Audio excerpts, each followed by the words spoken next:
По 35-ти пат во манастирот Свети Илија во Мариово се слушна грмотот на тапанот, писокот на гајдата и кавалот на традиционалните мариовско-мегленски средби.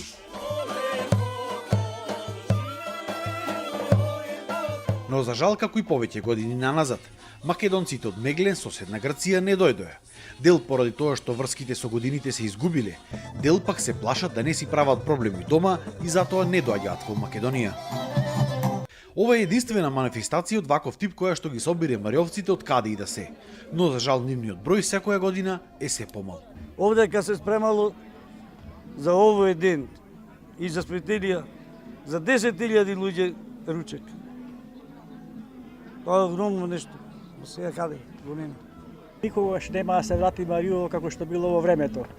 Во времето Мариово имало стока колку сега што има цела Македонија, а само Мариово имало таа стока. Во Мариово за жал нема ниту едно дете кое постојано живее таму, освен неколку кои се враќаат таму за викенд. Ваквите слики на оро со деца се само потсетник дека некогаш и тука имало живот. Цело Мариово тотално се испусти, ништо нема. Живот во Мариово понатеќе не може да види и не може да постои.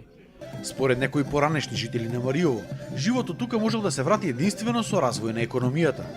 Богатството со природна вода, која доаѓа од планините, потоа ќумурот кој на ова место и ние газиме на него, и она што најмногу треба да го оживи Мариово и да стане Калифорнија е правењето на браната Чебрен. Дека изградбата на Чебрен може да го врати животот тука, наставе и општината, но за жал сите влади со години ја ветувале незината изградба, но никој досега не направил ништо.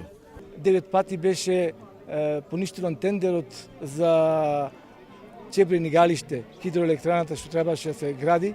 Од кои причини не знам, мислам дека и сегашната влада има некоја стратегија, мислам дека само тоа ако се направи во идниве неколку години ќе биде благодет за државата. Со овој тек на работите, се е поочигледно е комплетното изумирање на Мариово. Мариово е најненаселената област во Европа. Тука, на огромна територија, живеат постојано само нешто повеќе од 150 жители.